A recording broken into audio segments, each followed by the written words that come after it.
the beach house market like?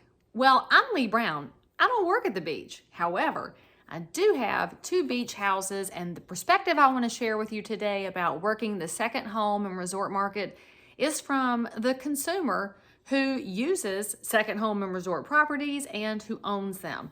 The first thing I want you to consider is that there are a wide array of people who look at properties in second home and resort areas. Don't forget there's owner-occupants there who are probably who I want to be one day. They had a dream.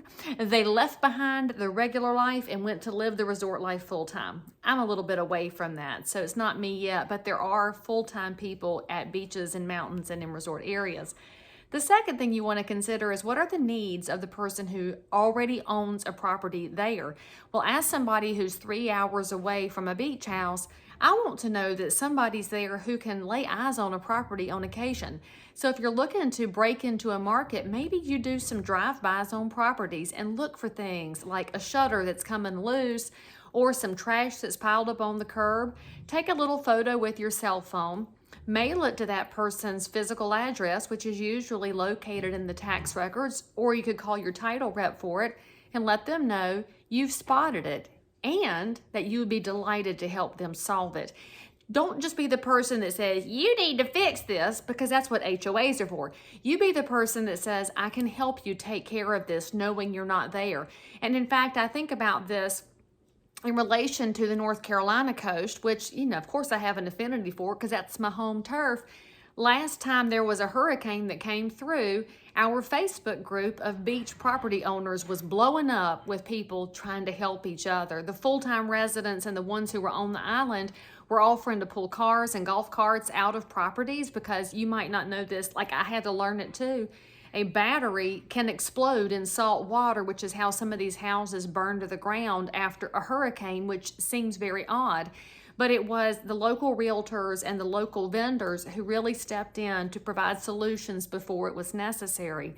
I, as an owner and as a realtor, took note of those names because that's who I would call if ever I needed somebody. The third thing I want you to think about is the bigger capital picture. What are people doing with assets right now? We know that the stock market has been very volatile for the last several months. Well, people, when they are experiencing volatility in the stock market, are often seeking safe havens. And even though I think every commercial on the radio and TV is trying to get me to buy gold, I personally like real estate because I can get an ongoing return in the form of rental dollars, and I should have some asset appreciation over the long haul. Of course, there's never any guarantees, but it's something I can see, feel, and touch. And in the home business, second homes and resorts, I can use it too for a certain number of days a year. So if you're the realtor in those markets and you want to bring value, think about those perspectives. It takes a little bit more of a long haul approach, but you know what? That's how things come through in the long run. For more tips on your business, click here and go to the bell.